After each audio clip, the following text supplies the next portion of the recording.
Hey everybody, welcome back. I hope you enjoyed the delicious dessert and convivial conversations with all of our wise panelists and other guests here. I'm just delighted to see this great, rich diversity of people from different schools, different parts of the University of Michigan, other universities, and people from all over the state of Michigan. So welcome to the university. We know at the University of Michigan that diversity is a source of our greatest strength, and I think this panel reflects this really quite nicely. We have speakers from government, higher education, nonprofit, and corporate. You don't normally see all of these people together in the same place. But we're delighted that we managed to do that today. They're going to share some pretty great experiences. I want to introduce the panel. They're talking about current workforce development strategies and future directions. Our moderator and opening speaker is Jeff Donofrio. He's the Executive Director of Workforce Development for the City of Detroit. In that role, he works with the region's employers, foundations, educational institutions, and community organizations to develop programs that bridge industry skill gaps. Prior to this, working for Mayor Duggan's staff, Jeff was an executive at Ford Motor Company and also worked with Sander Levin, John Dingle, and Jennifer Granholm. So welcome, Jeff. Jim Jacobs is President Emeritus of sorry, forgot where I was. Macomb Community College. He got his PhD from Princeton University, and he has been with Macomb for more than 40 years. He's conducted research, developed programs, and consulted on workforce development and community college issues at the national, state, and local level. And he is also a lecturer right here at the University of Michigan in our School of Education. So welcome, Jim. Jeannine Laprad is a senior fellow at the Corporation for a Skilled Workforce. Prior to being a senior fellow, she was the CEO for 12 years. She spent the last 20 years researching and promoting innovative economic, education, and social policies and practices that help people successfully engage in meaningful work and lifelong learning. And last, Sharon Miller is the Michigan Talent Architect for Consumers Energy. So she represents our corporate sector. In this role, she leads a statewide effort to engage business and industry and talent development through the use of supply chain management principles and the talent pipeline management system developed by the U.S. Chamber of Commerce. So you got sort of four sectors represented here, diverse views, diverse backgrounds. The format here is that Jeff is going to start us off with a few minutes of opening remarks. We'll then have a discussion, sort of question and answer among the four panelists for about 30 minutes, and then we'll have questions from the audience. So following the format before, you should have some 3x5 cards sitting on the tables. If you have any questions, just write them down, wave them around, and a student will stop by and pick up your question and pass them on to Jeff. So welcome, panelists. Thank you.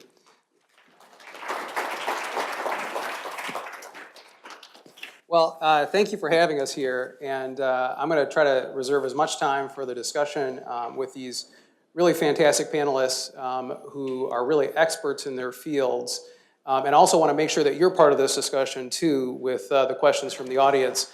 But what I thought I'd do is just start off with a little bit about what's happening in Detroit. So you heard from some really great folks here on the last panel about the view really from the participant side, from the job seeker side, and I think that's really important as we look at where are the gaps and where are things going, really well. But let me give you a systematic view. So again, my name is Jeff Donofrio. I run workforce development in the city of Detroit, work in Mayor Duggan's office, and actually about 4 years ago took a leave of absence from Ford Motor Company to do this work. The Ford Motor Company offers up to 8 years of public service leave for individuals who want to try to better their community, and I was able to take advantage of that. And what was happening at that time was Mayor Duggan and Tom Lawan, who's the head of the Jobs and Economy team for the mayor, and two business leaders, Cindy Paskey, the president and CEO of Strategic Staffing Solutions, and Dave Meter, who's the vice chair of DTE Energy, had come to visit me in Washington, D.C., where I was working for Ford at the time. And they said, we have this huge challenge in the city of Detroit.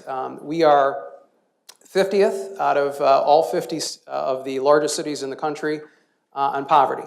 Worst poverty rate in the country, 40%. We're 50th out of the 50 largest cities on residential employment.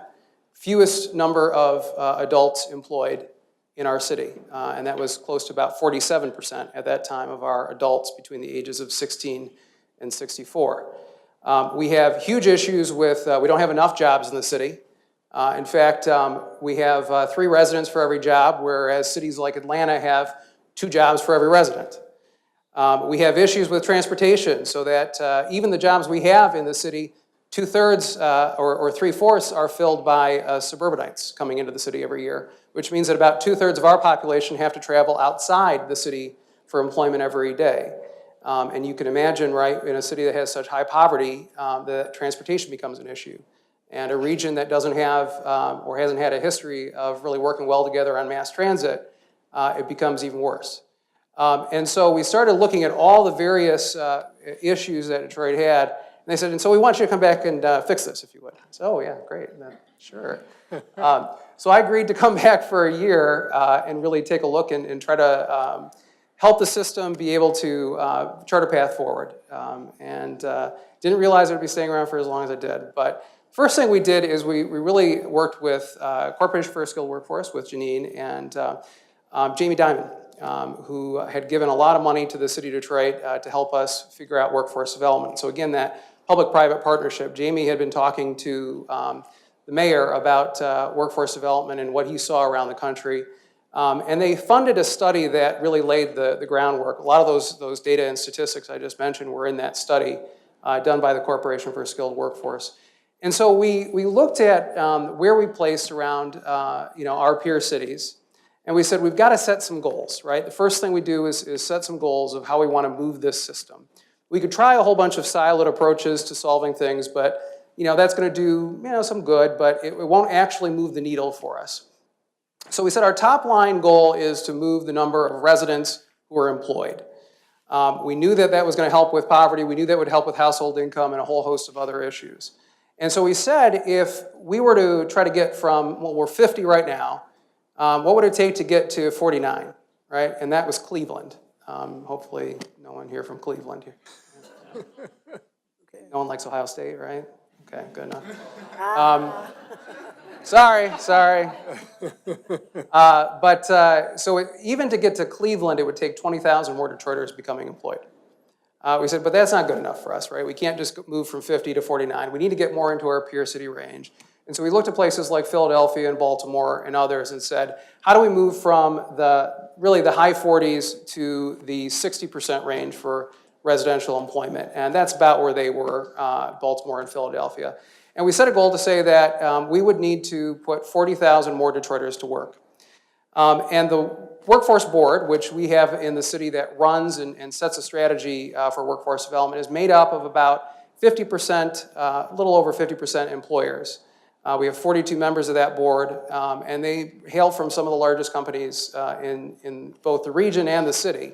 And we put really C-suite members of their leadership team on that board to say, okay, if we're going to do this, employers have to be at the table and they have to be helping us with solutions, right? Changing the way that they do business, looking at this differently from a perspective of not just altruism, right? But how do we solve the needs of employers and help make sure that we raise residential employment at the same time? We knew that subsequently we would have to track poverty, and that would need to go down, and household income and household financial stability would go up at the same time for us to be able to say that we were successful in these efforts.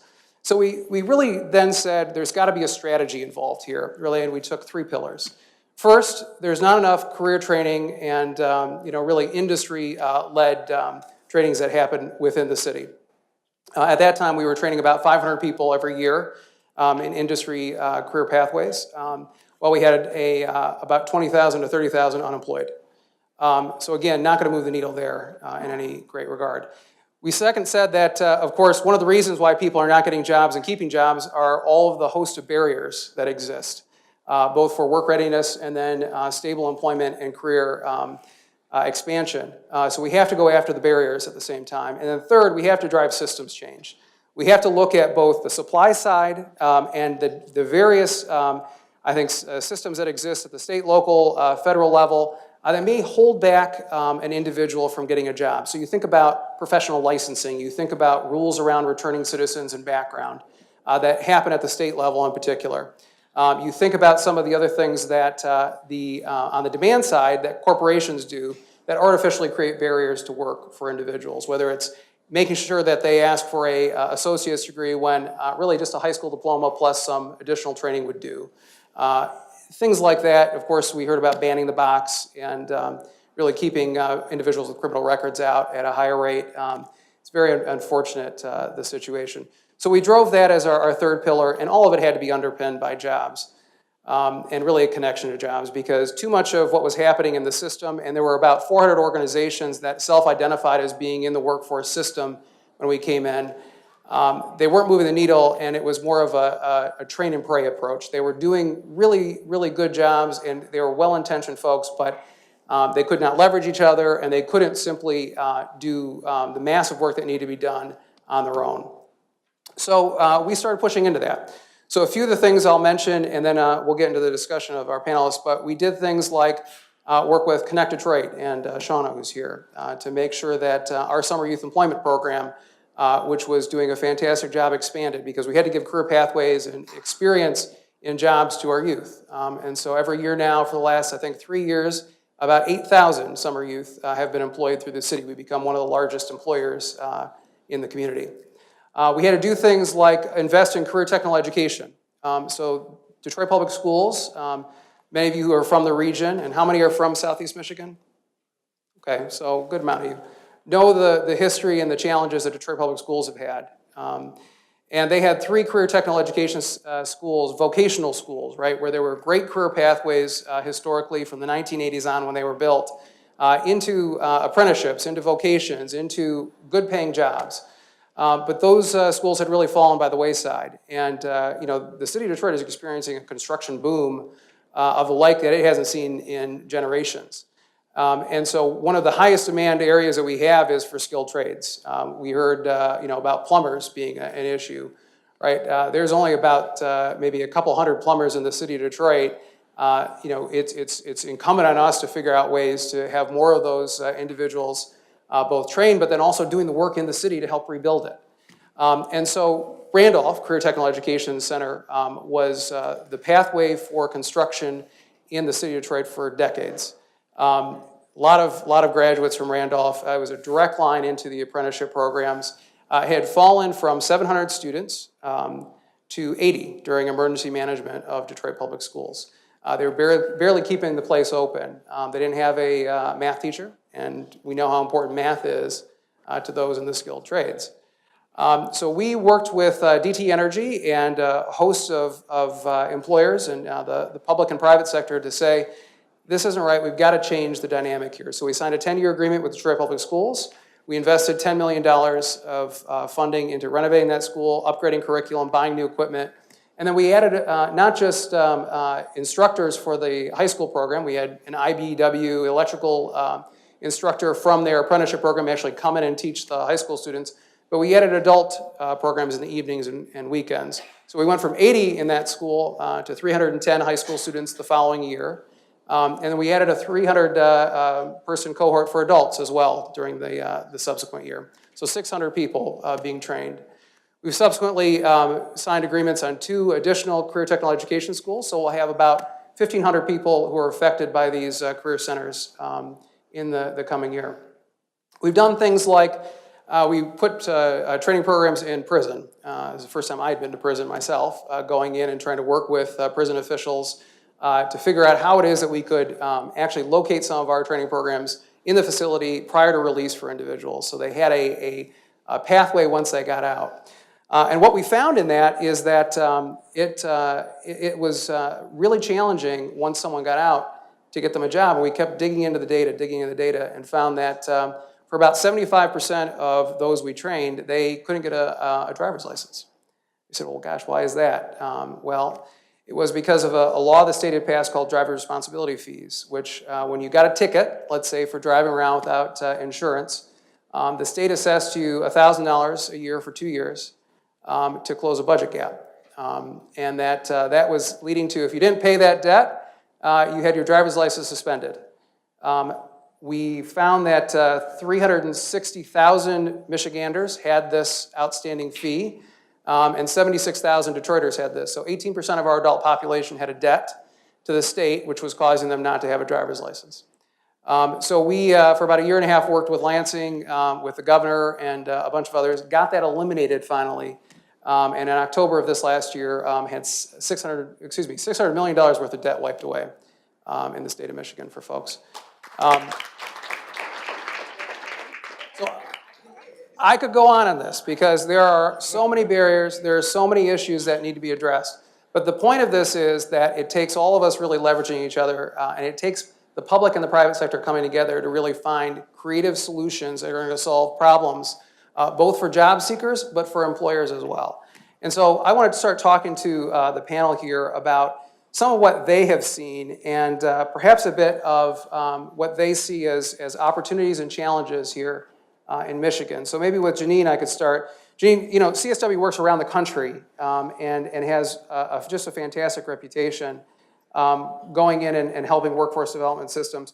What do you see as really innovative, dynamic outside of the state of Michigan? And maybe what do you see here then that's an opportunity to expand? Sure. So just a couple of words about my own work, my organization's work. For the last number of years, we have been working with some amazing public sector leaders, Jeff and many others, doing the work he's describing in the city, and there are a number of incredible public sector leaders around the state and other places that we've had the privilege to work it with.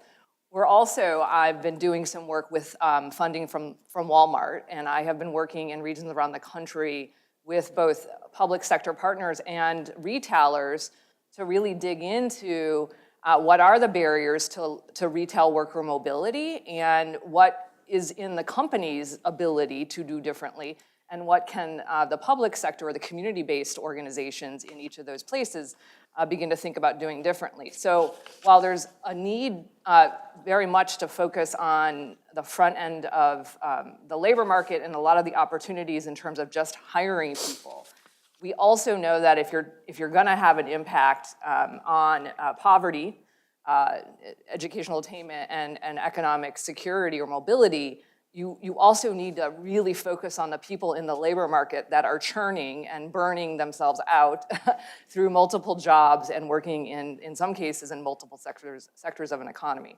So part of what I've been also learning more about is what are the opportunities and challenges for focusing on that part of the labor market, and what are the private and public sector solutions for working with people who are working. The other thing I've been doing a lot of research and work around is in many of these communities where we're working with the retail sector, they're not Walmarts. There are actually a ton of very small and medium-sized companies who are in not only the retail sector, but hospitality and other parts of our service-based economy. So we have a lot of small businesses who are doing incredibly important work in communities, the direct care workforce.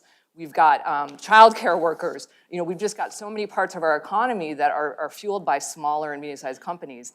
And so we've been looking at what are some of the solutions to help those companies when you have Walmarts and others who actually do have the resources to make some things happen differently. So the other thing we've been looking at is also how do we center diversity, equity, inclusion in this work? And I just want to thank the panel that was here preceding us, because I feel like you all were embodying what it looks like for us to have diverse leadership in just wonderful ways. And so I think some of the work I'm doing in Minneapolis-St. Paul, where they have 6 sectors of the economy coming together, including the government sector as an employer. And they are doing 2 things. They're saying, look, we have to address the labor and skill shortages in our region, in Minneapolis-St. Paul. And at the same time, and we can do this, we need to increase equity in hiring and advancement. And so they are not allowing solutions to come forward that don't do both of those things. And it's hard because you've got government and manufacturers and others who are saying, look, we've got real economic constraints to do the things we want to do from a wage perspective or whatever it might be, but we're willing to roll up our sleeves and we're willing to look differently at, for example, some of the government employers and leaders are saying, look, we will take a look at legacy hiring policies and practices. And if the government can be a leader as a major employer, so can too our educational institutions in our region, and so can the healthcare institutions. And so I think we're just starting to see an interesting ripple effect there when a region takes on the critical economic issues facing companies, but also taking on the critical community issues facing a lot of people in that labor market. And so I'm really excited about that work and how I think we're on a path here in Washington County to have leadership stepping into that. And I think, through the work going on in Detroit and other places in Michigan, we're also seeing opportunities. Jeannine, let me ask you just a follow-up question on that, because I think one of our challenges is if this is seen as altruism by companies, right, it doesn't work, right? It might work for a short period of time, but it's not going to work over the long term, and it's certainly not going to lead to those companies bringing individuals on themselves, really giving them career pathways. How is St. Paul, or how are other regions handling that? Yes, great question. So in the case of the healthcare sector, so I think this is true both in Minneapolis, St. Paul, and what I'm seeing happening even in Southeast Michigan. Trinity Health on the west side of the state is a great example. I think they have realized that diversity, equity, and inclusion is a driver for their organization's success across a number of indicators. So they not only want their workforce to reflect the communities they're trying to serve, they have data and information that says if we have a more diverse workforce, including women in different positions, people with disabilities, people from different ethnic backgrounds, and other kinds of diversity, that's all good for, that's part of that's driving improvements in all levels of our organization. So I think we're seeing in healthcare an understanding that that's part of the business bottom line. I think other sectors of the economy are also starting to see that as the labor market is tightening and they're having a hard time finding new workers. You need those non-traditional candidates. That's right. And you're more willing to take that's right. Other options on hiring practices and things like that. That's right. And so I do think that, and there are certainly some leaders from the business community are showing up because they believe it's the right thing to do. And then they bring along their HR counterparts and others in their organizations who are also telling them it's not just the right thing to do, it's actually, it helps us meet a number of our bottom lines. Sharon, what's the consumer's experience on this? You guys have been a leader in workforce and trying to think differently about how it is that you create a talent pipeline. Are those, have you looked at the barriers within your own company and tried to address that? I mean, has that been a real focus of consumers? It's actually a great question, Jeff, and thank you, and good evening, everybody. I want to give just a little, like Jeannine did, background about myself. I am a 30-year community college person, retired, and I have an encore career now at Consumers Energy. This is my third year there. And when we talk about looking at the barriers at the company, it's not just the barriers at the door, it's the barriers once you come in the company. And what we've looked at, the data, when we look at how have we done on diversity and inclusion data, because we've had diversity office for a long time. We've spent a lot of money sponsoring a lot of things, doing a lot of different things. The needle has moved very little in how we're doing. And so we started looking more closely at that data, and we're looking at best practices, and it's an inside job for us. We need to change our culture so that when we do bring in people of diverse backgrounds, whether it's a veteran, a disabled individual, or someone from a socioeconomic background, their supervisor knows how to work successfully with them and how to coach and how to continue to bring that person to a success point. We strive to be a company that wants you to bring your whole self to work. And we preach that. Our CEO talks about that. And that's for every level of the organization, but it's harder to walk the walk with certain characteristics. Right. And so I'm in the Learning and Development Division. My title is Michigan Talent Architect. So we look at it from an internal and an external perspective. So some of what we've done internally is we have employee resource groups. So we have one focused on people with disabilities. We have one for old people. We have one, they have different names. That one's called Generations, I think. There's another one, Capabilities. There's one for LGBTQ. There's different groups, but what we try to do is use them as a pool where we can get a better understanding. There's one for veterans, where we can understand what are the issues that we're missing on. Where is it? I loved what the woman from Walmart said about listening and designing for their world as employees. And so that's some of the work that we're doing internally. Externally, as a company, there's the altruistic agenda, but for us that translates into what's our foundation doing? Because that's their agenda, And so the foundation funding different efforts from early childhood and reading programs all the way through FIRST Robotics and a number of other things that we do in communities all over the state of Michigan is a big part of what we try to do on this agenda. Right. But they hired somebody like me. I'm a lifelong workforce development professional, and they knew they wanted someone with that background. Because for companies, and what Jeff's been talking about, to partner successfully, you need to understand the systems. You need to understand workforce development, the vocabulary, the ins and outs of funding cycles. There's a lot of hoops to jump through if you're going to do it successfully. And so they brought in someone like me. They have also brought in, we have a former high school principal. We have teachers and counselors that work in our learning and development department that have become part of my talent pipeline team. And what we do is we form partnership programs for our highest, most critical in-demand positions. And we develop training programs that feed directly into internships and permanent employment at the company. Since I've been there in the 3 years I've been there, we've hired 300 people, 158 line workers as of last week, which is a job that starts at $60,000 a year, but there's not a line worker in Michigan that doesn't earn more than that. Right. We have 76,000 miles of electric lines that can go out in a storm. We have 27,000 miles of pipes underground. So we hired 158 of the line workers, and we have a veterans boot camp. So it's a 3-week-long program where participants come directly out of the military. They can be out for as long as they want to, as long as they can handle the job physically. They go stay at Fort Custer in the barracks there. It's familiar and comfortable for them. And we partner with our union. They go through a training program that's 3 weeks long.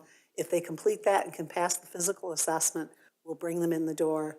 And from there, they have 6 months where they're mentored, and they are coached. And at the end of that 6 months, if they do well, they too enter in at about $30 an hour, working with nothing more than that training that we gave them.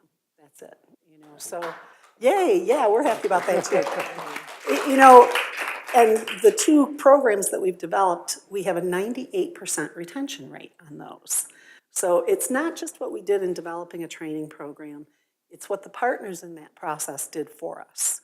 They know how to pull the right people in, provide them with the right supports, coach them through the education experience, and help us to get a person who's work ready.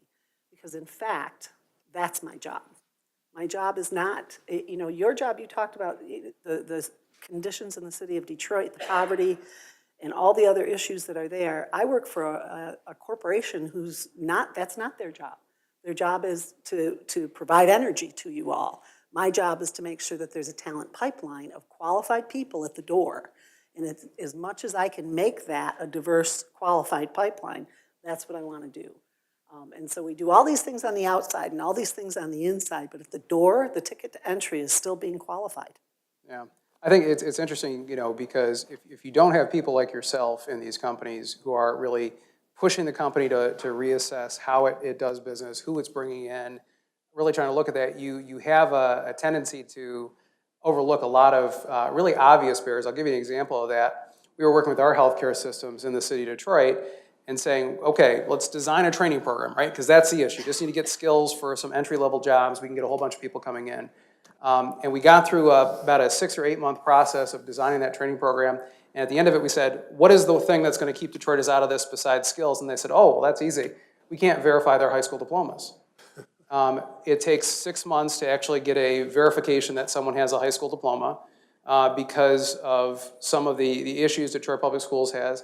They have 1 million student records. They're in different buildings. You know, it's hard to find. And so generally what happens is a hiring manager probably just, passes over the Detroiter because they know it's going to be so hard. Or they rescind a job offer because they can't wait that long. We said, my God, we're working on skills, and really what we need to be looking at is just verification of high school diplomas, and we'd have a huge issue change. I think that the magic that happens when a group of employers get in a room together and start talking to each other and to the systems is really where a big part of this problem lies. And getting them in the rooms is the hardest thing to do. To get them to stop and say, this will help us on a multitude of levels if we'll invest this time. But they have to see it to believe it. Right. They need another business to say to them, we got 308 people out of these 2 schools. How about that? Right. And then they start to go, oh, maybe there's something to this. Yeah, and it's really to that top level leadership of a CEO pushing that down, right? So just so you all understand too, we solved the diploma verification issue because a bunch of CEOs came together, funded scanners, funded a new system to get that taken care of. So again, if you don't have that top level leadership, it's just not gonna permeate the company. Let me shift though to talk about higher education, since we're on this wonderful campus in this very expensive building, I'm sure, named after lots of people that provided a lot of money. So we have a panel that's obviously stocked with some community college experience, but Jim Jacobs is really, I think, the expert on both higher education, community college. Jim, what role do community colleges play really with this equity question? How do you really drive workforce development, private-public partnerships through community colleges? I mean, so much has been said about even just access to college and college debt and the issues with graduation for individuals who are in poverty or have lots of barriers. I mean, how do community colleges need to approach that? How does the four-year university system need to do that? Well, I think you start with a couple of important points about not just what the present system is, but how are we evolving? What's the future of work? What's it going to look like? And a great deal of what Sharon talked about in terms of her company and Jeannine talked about in terms of the questions of how institutions work together is really needs to be put into a context of what's important for what's evolving. And what's evolving is that the traditional way of looking at training, which was something that the companies did, and education, that's something that the schools did, has now been combined in a way that one piece of training is in fact education, but one piece of education is also training.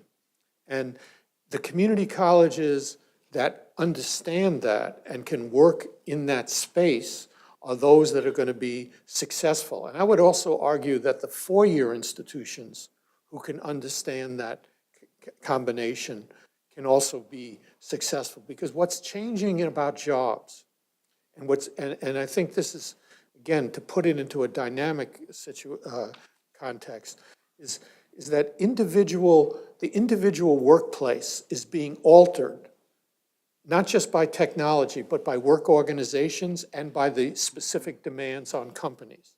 The result is that there's a lot more things going on in the workplace that individuals are learning from. It's not just apprenticeship, it's all sorts of things that go on the job. To prepare people for that, to prepare for their workplace experience, educational institutions need to integrate some of those skill sets and some of those very important skills, which are sometimes in liberal arts classes, but often in technical classes. And the community colleges that can do that best can work together, both combine the technical specifications with the broader learning issues, are those that are going to do well in this situation. And if I could just bounce it into Michigan for a little bit. We have a particular challenge ahead of us in Michigan. Here we have a state where population is not growing as much. We have a significant commitment to our schools for young people to make the transition. But part of what Jeff was talking about and part of the demands of companies now are going to be, how do we take adults who have not had any college experience, how do we get them into a situation where they can see post-secondary education as an important component for their future? And that requires, I think, something like a community college that really focuses on the needs of adults. It's not that adults are all that different than young people, but they do have different learning strategies, they do have different demands on them, and that the community colleges that can do that best and understand the diversity of the adult experience and come up with learning capabilities are going to be the ones that are most successful. And for Michigan, and one of the things that I am very optimistic about is that the new governor has kind of targeted the question of adults and adult education as an important part of our future education. And we're going to need lots of talented people from four-year institutions to help us figure out how to do this in the most effective way. Yeah, and Jim and I both worked on the governor's transition, trying to figure out what kind of policy and priorities she should be looking at potentially in the higher ed space. But, the post-secondary education goal that she set for the state of Michigan, which is to have 60% of our adult workforce with a post-secondary degree by 2030. We've seen that, and she proposed two programs really to help achieve that, right? The Reconnect program and the Opportunity Scholarship. Reconnect being really targeted at those adults who don't have associate's degrees and trying to get them into a community college to figure out how we could get them an in-demand credential. And then Opportunity Scholarship, which is really that pathway for high school graduates into a 2-year or 4-year. These are based off of Tennessee and the Tennessee Promise and the Tennessee Reconnect program. And what we see there is really a challenge with still those individuals who are close to poverty, in poverty, have life issues, being able to still be successful and achieve those credentials. I mean, what do you think needs to be driven into the process here if, let's say, those programs are passed to make sure that we do have folks who are achieving that credential and then building a career on it? Well, I think the most important part is what goes on up front. The wraparound services that are going to be necessary for adults to feel comfortable in higher education institutions, to have a way in which career pathways can be proposed, to have a situation where individuals can work at a certain pace, to utilize the kinds of technologies and learning systems that we know work, but put them into kind of a sequence so that individuals can chart their own progress and feel confident about their learning capabilities. I mean, so much in the past has school been sort of separated from work, that people who didn't do well in school kind of assumed that school wasn't part of work. And I think what we're especially going to see in Michigan, with the changes that are going to go on in the auto industry, that school and work are going to have to be combined in new ways. So the task of setting this up, I mean, certainly the idea of a free 2-year education for an adult is certainly a good draw. But I don't think that's going to be, it's going to be necessary, but it's not sufficient. What really needs to happen is that we need to look very carefully at how we're utilizing our counseling services, our career pathways, and relying on our companies to really be able to chart this out. And let me just say something about this, which I think is also a real opportunity, and Sharon's company is a good example of this. In the past, the assumption was that the companies always knew what they needed and just would come out and just say, well, we need X kinds of people, just you go, Jeff, you find those people, and we'll hire them. The reality is, as Sharon, I think, can attest, and I hate to say this in the business school, but business doesn't often know what it's doing. That they often...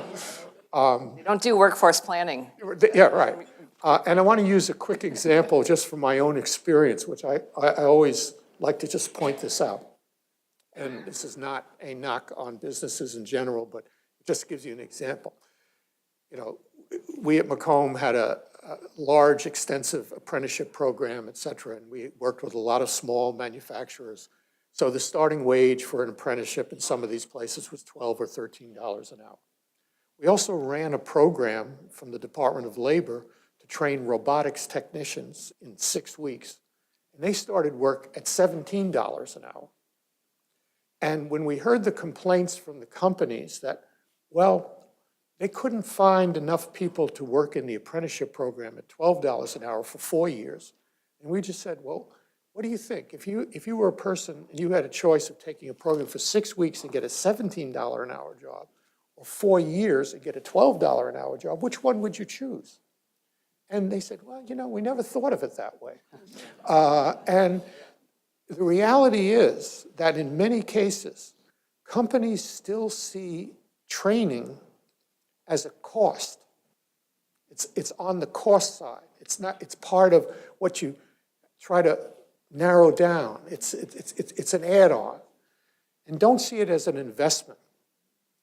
And I think that those companies are going to be less and less likely to be successful in the future. The question of investment is really important. And there's where, again, just to tie it back to, I think, one of the themes that correctly is being done at this conference, the questions of diversity. Sure, it's hard. Sure, it takes time. But the question is the investment and what you get back as a result of that. And in a state where the population is not growing, where we have substantial amounts of adults without any college degrees or even close to sometimes not even a high school degree, if we don't emphasize that, the wealth of this state in the future for everyone, even the students at the University of Michigan, is going to be suspect. So I think we're seeing a resurgence of looking at, and it's not just the technology driving, it's the business organizations, it's the way in which companies start to see training as an investment as opposed to seeing it just as a cost. That's great. Let me do this because I want to get to your questions, and if you do have any questions, please just make sure to write them down on these cards, and someone will be around. I think we've got a question up here. I'm going to ask the workforce panel just for 30 seconds. Give me something that excites you in this space with public sector, private sector partnerships, and this sort of changing nature of work, and then give me something that worries you. Just and we can mull on that. Jeannine, do you want to start? Sure, I'd be glad to. So I think building off of what Jim was speaking to, there's really an opportunity to redefine roles and commitments and investments from the private sector side, the public sector side, and I think what individuals are prepared to put into this as well. And I feel like we have a great opportunity here in the state of Michigan to even rethink the way we are packaging funding and policies and practices that support small and medium-sized businesses in particular. And I think, Jim, a lot of those small and medium-sized businesses are actually the places where we're seeing work-based learning in play, because I think they have to be agile and they have to be sort of integrating the learning on the job all the time. And so I feel like we can't lose sight of the number of those businesses here in the state. And I think we've got to think about ways in which partnerships between those companies, not just the big ones, and the educational institutions could be supported. And then the other thing I'm excited about, in the city of Detroit, you all have been rethinking how the system and how your policies and programs support career coaching and navigation differently. And I feel like there's a huge need and opportunity to rethink how we offer career coaching supports and services statewide, not necessarily only through educational institutions. I think it needs to be made available outside of educational institutions and maybe even outside of some of our typical public agencies or programs. I bet, I mean, I know I would love a career coach, right, helping me along. I'm sure a lot of people here would say you'd love to be able to talk to somebody, even yourself, to think about individuals who have to navigate a system that is not very clear and certainly doesn't provide the, okay, you take this course and you will get this job making this much, and here's your next progression. That just doesn't exist out there. Sharon, what do you think? What excites me is that there are companies, big companies like Consumers and Accenture and DTE and Rock Financial, and I could go on and list companies that are now workforce planning.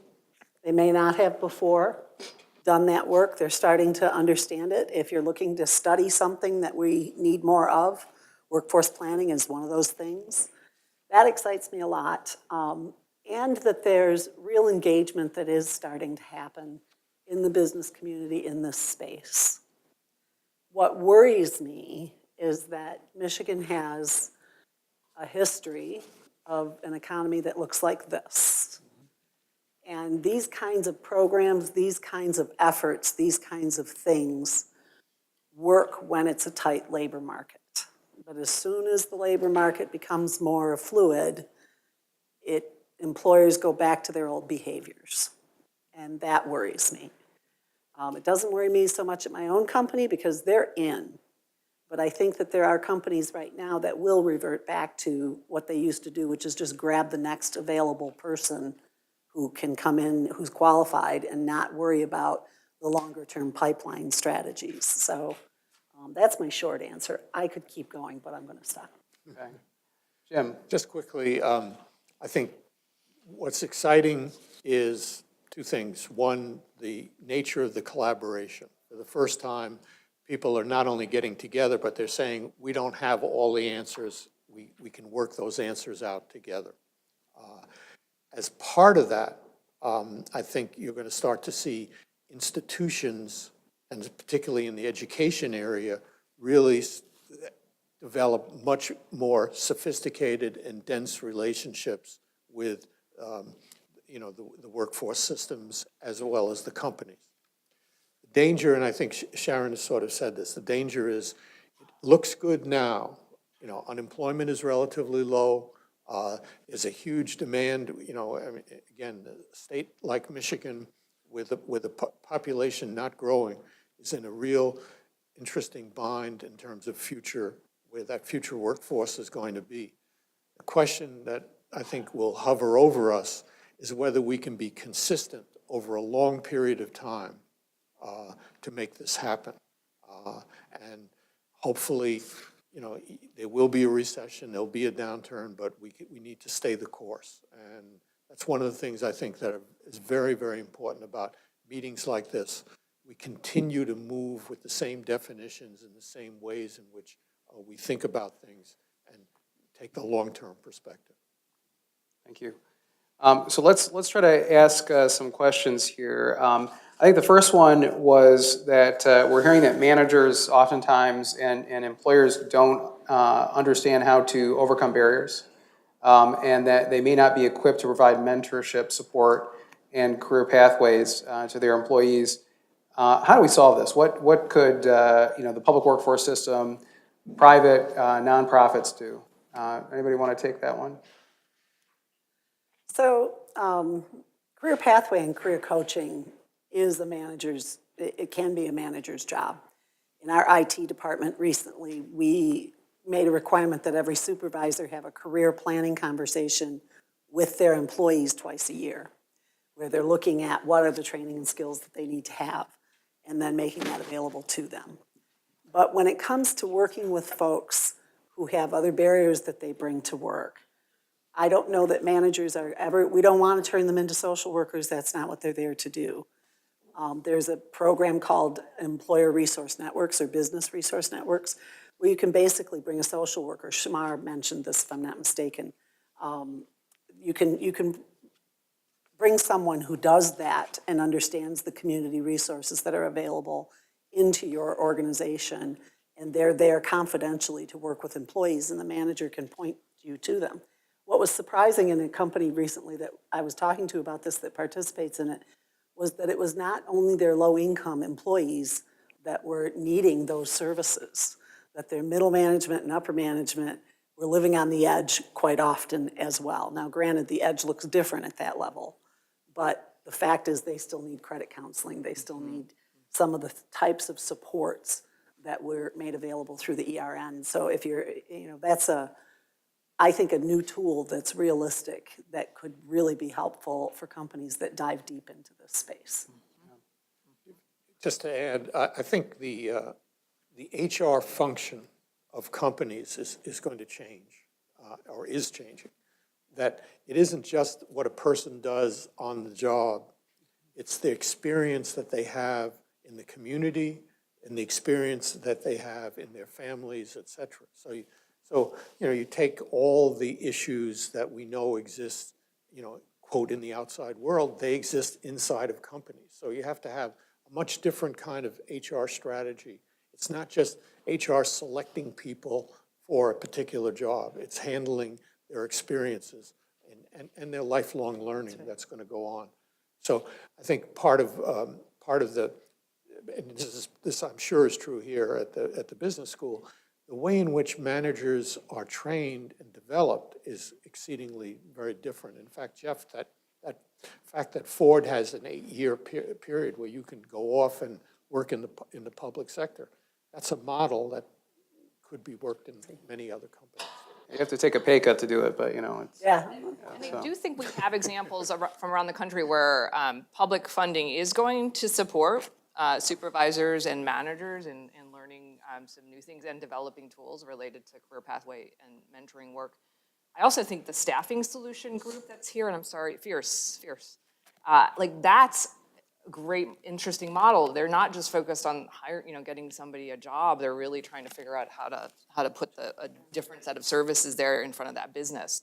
And so I think we need more examples like that, not less, of everybody who touches business and industry being really creative about how what they're offering.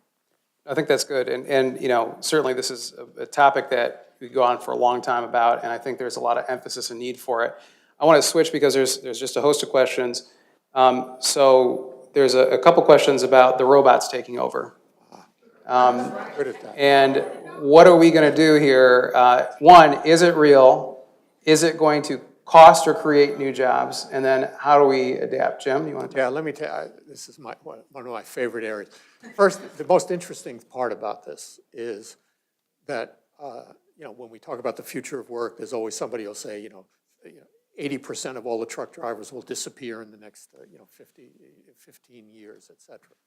The one thing that doesn't disappear is that there's so many people talking about the future of work. They have a future, Now, there's no question that certain jobs disappear and other jobs expand. But the issue of even thinking about this as just a technology-driven question is wrong. That is, it's not an issue of just that what happens with technology is that it produces different kinds of options, and it really depends on how the technology is integrated within the companies and how it's matched with human resources, et cetera. For all the people who have been displaced by robotics inside of automobile plants, et cetera, there's been a growth of other kinds of jobs in the auto industry. And in fact, one of our challenges in Michigan is that we have too few people who understand cybersecurity and networking and artificial intelligence questions, and that we're actually importing people from Southern California or in the Bay Area to help us figure these things out. That in general, there is displacement, but there's also opportunities, and the question is how you handle both sides of this. Certainly there are people who are going to be affected by robotic technologies, but the tendency is to overemphasize that and underemphasize the kinds of options that can occur. Again, and the one area that I think all of us are familiar with, the first automatic teller machines were introduced in the United States in the late 1970s and early 1980s. And the assumption was that those automatic teller machines would eliminate people out of banks. Well, the actuality is that what the automatic teller machines meant is that you could put them in every community and you put banks in every community, so actually employment went up in the banking industry. The question of wages, though, and preparation for that are real questions. So let me ask, because I think that's a really a question of adaptability, right, within individuals. So how many people here would say, how many people are employed here? And not just in academia, learning great things? Okay, great. How many people are employed in the same industry that they started out in? Okay, so much fewer. So most of us have had to adapt, right, in some way. Jeannine, how do you see that playing out? I mean, that adaptability, I think this is what sort of that Reconnect program, the other sort of work we're doing on creating adult trainings, even the pipeline into consumers. Where do we see this playing out, around the country? So just, I will answer your question, but I do know that Walmart invested in that report, the McKinsey study, because I do think there are some real concerns about company closure and worker dislocation, especially in the retail sector, because I think we are seeing some real changes. And jobs aren't necessarily going away, they're changing, which in some cases are actually a really good thing. I mean, I think there are workers who are realizing that there's a need for these digital literacy skills, there's a need for greater customer service, the social skills, the communication, and the need to have the skills to learn on the job, learn, whether it be learning to learn in school or learning on the job. Those are all like the foundational set of adaptability or resilience skills that I think we're starting to see are critical for so many jobs. And so the more we see programs like integrating those sets of skills, regardless if it's a program for preparing people for work in manufacturing or healthcare or whatever, I think we need to see more of that kind of foundational skill building to help people be more adaptive. Sharon, did you want to weigh in? Just real quick, I'll say that we will not lay off a person because technology has replaced their job. If we know that person and we know they're a good, high-quality worker, we're going to work with them to reskill internally and find a place for them.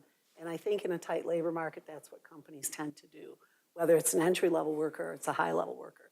We close a coal-fired plant, every single person in that plant has a job somewhere in the company for them. The other piece to it, we see human struggle at work. We see how hard people work today. It's crazy how hard people work. If technology can help with that, I'm all for it. And I think our company, our HR department looks at it that way. Reduce the human struggle, increase safety. Those are benefits to advances in technology. And it's not just robots, it's digitization, it's all the things that are there. There's a very positive upside to it. And in this labor market, people aren't just going to cut them loose if they need people. They're going to hold on to what's familiar and retool them more often than not. Well, and I think a bigger question that we could, probably spend another conference on is, as workers become more productive with technology, do wages follow, right? Do we have a subsequent increase in wages then? Because that's not what we've seen necessarily recently. Right. Jim, let me end with this question, because I think you have a lot of people in this room who have 4-year degrees or beyond. How do you make sure that's adaptable in the marketplace moving forward?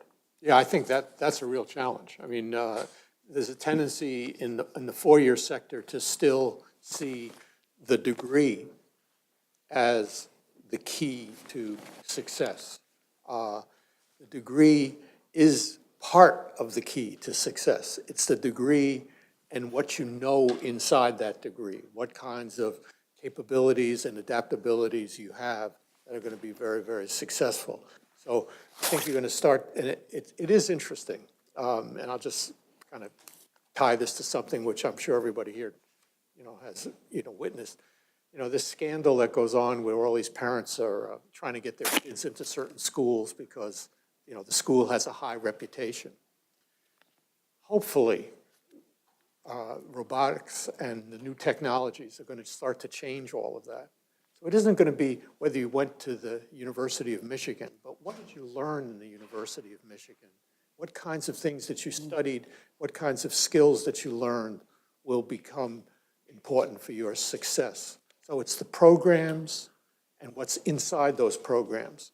And now we have the opportunity with the kinds of big data that we can, uncover is to know that. So a degree is important, but it's not the sole part of it. It's a degree with what kinds of skills you have within that degree. Organizational Behavior and Psychology from the University of Michigan, 1992. USA. All right, well, that's going to have to be the last word. Thank you very much to the panel. And thank you all for being here today and for your questions.